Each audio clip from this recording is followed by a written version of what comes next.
Welcome, everybody, to the Board of Public Works and Safety for March 25th, 2021. And I call the meeting to order. And first off, Renee, did you have a public comment for anybody? The public may participate remotely by dialing 1-312-626-6799 and entering the following participation code, 867-3289-0012#. That participation code again is 867-3289-0012#. You can also provide comments remotely by emailing them to rrafala@cityoflawrence.org. And I'll do a roll call attendance for the record. Mark Clark. Present. And Sean Wright Browner. Present. Thank you. All right. First order of business is the minutes of our regular meeting on March 11th, 2021. Is there anybody that has any changes, comments, or a motion?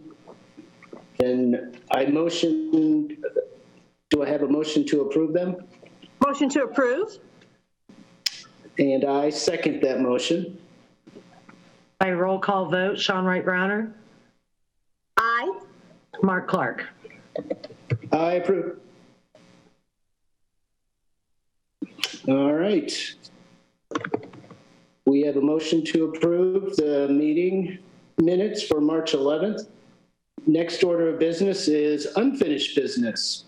And we have an update concerning the, excuse me, the Burns development at 9045 East 59th Street. Sheree, Yes. I see you're up. Yes, I do have a good update on that. So we actually met with Mr. Burns and his son. His son just took over the development, took over the development side of that.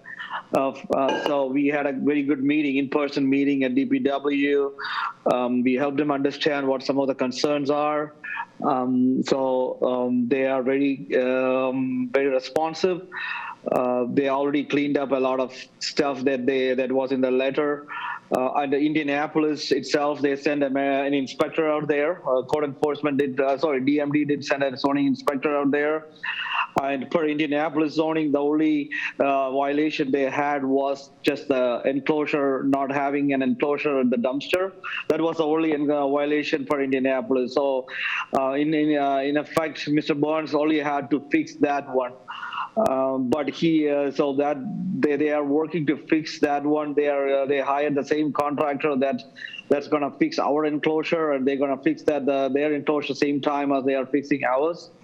But the rest of the items that was in the original letter we got from Mr. McDermott per Indianapolis, those are not zoning violations. And I looked a little bit detail into that, and Indianapolis is correct. A lot of those are not zoning violations. But as a good neighbor, Mr. Burns has went ahead and cleaned up all the trailers, removed all the trailers parked there. They are working with the Army to remove their trailers, even though they are not kind of violations. He's cleaning out. He already cleaned up all those trailers out. So that has happened. So that area is looking pretty good now. In the next few weeks, street department is going to come and remove all that asphalt in the old cities right away and seed that area and make it so that people don't park or people don't cut through that asphalt. And I'm also working with the adjacent property owner there are two vent pipes that are sticking out of the ground. Those pipes were part of an old tunnel, which is not used anymore. So I talked to the property owner. There's a private sidewalk and a private property, so I had to get a right of entry to go in and fix those. So I talked to the property owner, and he's very receptive for us to go in and do that work. So I sent him a right of entry yesterday, and I'm hoping that he'll sign that in the next few days, so tree department can do that same work, do that work when they are doing other work. So is that, if it's private property, are they paying for that, or is the city? No, it's more like a safety issue. So basically, once we get a right of entry, they don't have. I mean, this is basically we wanting to clean up that area. So they are not paying for it. Our street department has all the materials that we need to fill that tunnel. And usually, street department will go back and remove those vent pipes, fill that tunnel underneath, and then report that sidewalk, so that sidewalk is at least accessible. Right now the tunnel, that vent pipes are sticking into the walk, and they have cones around. So just more like an aesthetic and a safety issue. We're gonna do all that work in house, so it's not cost to anybody. Okay. There are some tunnels down there from those two groundhogs that did a lot of damage. So there may be some repercussions when you're trying to fix those sidewalks. There may be some there may be some issues because of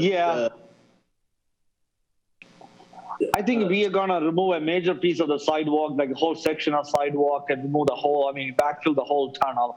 Since the tunnel is not used, we are not just doing 10 feet of that. We are doing that whole section from his driveway all the way to where the tunnel ends. So probably around like 40, 50 feet of sidewalk removed and tunnel. So that way the whole tunnel is backfilled, not just a piece of that, Okay. I'm just waiting for a right of entry document signed by the property owner. Well, what about those fees that were levied against? I mean, those were like, we worked with them. We were not gonna, it was basically, we told them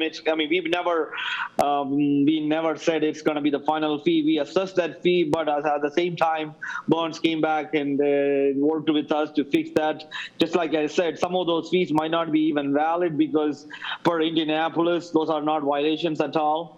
So again, we wanted to send a message out, which we did, and I think the Burns development, they were very receptive, and they are communicating with me every day on what they are doing. Like I said, some of the violations that we thought are violations are not violations for Indianapolis, so we cannot put any fines on them anyway. Even though they know that are not violations, Mr. Burns have went ahead and cleaned, removed all those trailers and stuff. Okay. So they are very, very cooperative with us, and they are working with us to make sure that the area looks good. And Mr. McDermott knows all the. I emailed him a lot of this information, and I encouraged him to attend the board meetings. He or his neighbors can attend the board meetings. That way, I don't have to respond to a lot of people. Just they can attend the board meetings, and which he said he will. So. Okay. Well, thank you for all your work on that. It's much appreciated. No problem. I think we don't need to keep that as unfinished business moving forward. No, we don't. We do not. Yeah, it's done. All right. Thanks, Sri. And that is all for unfinished business. As far as new business goes, the one and only item. First item of business is the approval of a meeting notice for the election of a police merit commissioner. Do we have anybody? Chief Hoffman, are you on the line? I am. So I think this is a legal formality that requires the Lawrence Board of Public Works and Safety to authorize the posting of this notice of election of merit board commissioners. And it's, as I read through it, it's pretty self-explanatory. And but I was actually a little surprised because I don't remember doing this in the past, but we're doing it now in accordance with state law.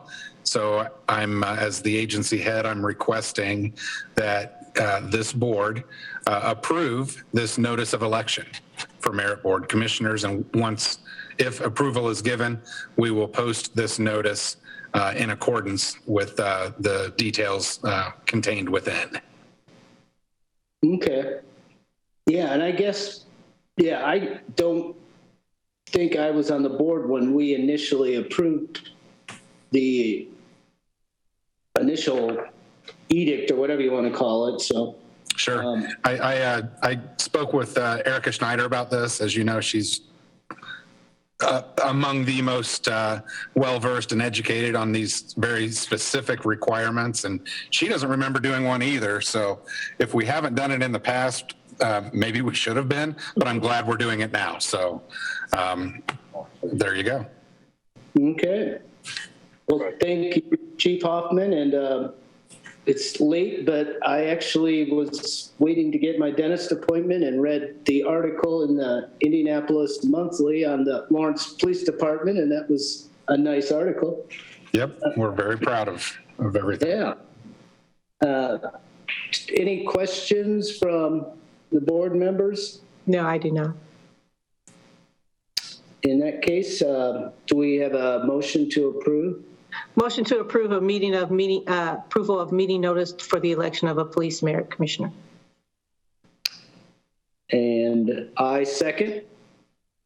By roll call vote, Sean Wright Browner, Approve. Mark Clark. I approve. Thank you.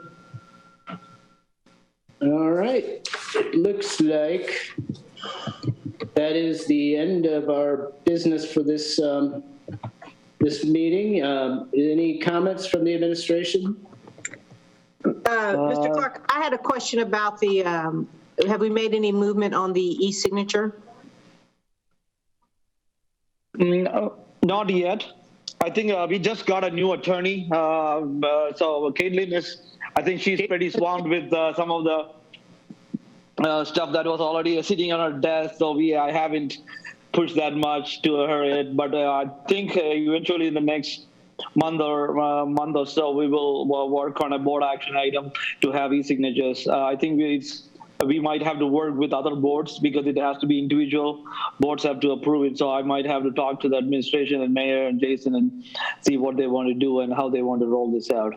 Okay. Well, Sherry, we actually have Caitlin joined us at the meeting, so she could probably give us a little more insight. But thank you. Oh, I didn't see. Okay, yeah. That's okay. I have looked into it. It's a possibility. It's just the internal control issue is kind of out there and making sure that we have everything lined up the correct way. So if it would be helpful, I can kind of send on my notes and let you know like what's out there and what's kind of regulating it. And then we can discuss and go from there and see what kind of questions you might have and move on that way. Okay. Thank you. No problem. And thank you, Ms. Browner. Any other questions or comments from the administration? Citizens? Do we have any citizens on the lines? I'm checking emails now, and no, I do not see that. We have any comments from any public? All right. In that case, do we have a motion to adjourn? Motion to adjourn. And I second. And that means we are adjourned for March 25th, 2021. Thank you, everybody. Thank you. All right. Good night, everybody. Have a good weekend. You too. Good night.